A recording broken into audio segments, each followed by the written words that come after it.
வணக்கம் வியாபார நண்பர்களே. இந்த பதிவு எதுக்காக பார்த்தீங்கன்னா, ராஜஸ்தான் ஆடுகள்.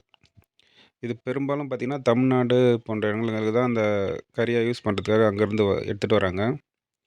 ஆனா, இதில வந்து ஒரு பிசினஸ் இருக்குன்றது எங்களுக்கே சமீப காலமா தான் தெரியும்.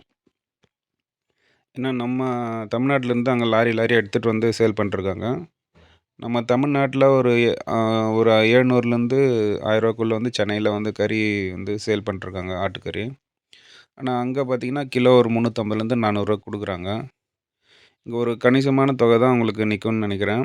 ஆனா, இந்த ஃபீல்ட பத்தி எனக்கு அந்த அளவுக்கு எதுவும் நாலேட்ஜ் கிடையாது. இதிலே வெரைட்டி எல்லாம் இருக்கு. அது பார்த்தீங்கன்னா, 2, 3 வெரைட்டி சொல்றாங்க. அதுலயும் வந்து அ மேல் ஆடு, ஃபீமேல் ஆடு, அது ஃபீமேல் ஆடு தான் புடிச்சிட்டு வராங்க. அ அது எடுத்துட்டு வந்து கறிக்காக தான் பெரும்பாலும் யூஸ் பண்றாங்க. கொஞ்ச நாள் அதாவது அங்கருந்து வந்தவுடனே தொட்டியில ஒரு 10 நாள் வந்து அது கொஞ்சம் ஃப்ரீ பண்ணுறதுக்காக. ஏன்னா, ட்ராவல் ரொம்ப வரதுனால கொஞ்சம் வெயிட் லாஸ் ஆகிருக்கும், டயர்டா இருக்கும். அதனால ஒரு 10 நாள் வந்து மறுபடியும் அது ஓரளவுக்கு நார்மல் ஸ்டேஜுக்கு வர அளவுக்கு அதுக்கு ஃபீடெல்லாம் குடுத்து, ரெடி பண்ணிட்டு, நெக்ஸ்ட்டு வந்து அத என்ன பண்ணுவாங்கன்னா, சேல் பண்ணிடுவாங்க.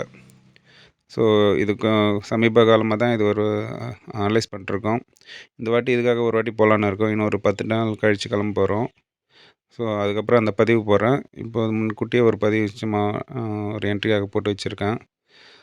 யாராவது ஆடு வியாபாரம் பண்ணுறவங்க அப்படின்னா, ஒரு 10 நாள் கழிச்சு கால் பண்ணுங்க. என்ன ரேட் இருக்கு? அங்கேருந்து எப்படி வருது? இதெல்லாம் வந்து கிளியரா உங்களுக்கு சொல்லித் தரேன். ஆ அதுலயும் பார்த்தீங்கன்னா, இதில நம்ம ஊர் ஆடு மாரி இல்ல இது. பார்க்கறதுக்கு கொஞ்சம் வித்தியாசமா இருக்கும். ஷார்ட்டாவும் இருக்கு ஆடு. எப்படின்னா, ஒரு நம்ம ஊர் நாய்க்குட்டி நாய்க்குட்டின்னு பாரு நாய்ங்க சைஸ்ல வந்து இருக்கு ஆடு. இன்னொன்னு லென்த்தாவும் இருக்கு. ஹைட்டும் வெயிட்டுமாவும் இருக்கு ஆடு. இத பத்தி பெரும்பாலும் எனக்கு ஐடியா இல்ல. ஆனா இப்ப தான் போய் கத்துக்கிறதுக்கு போறோம். நான் போயிட்டு வந்து சொல்றேன். நன்றி, வணக்கம்.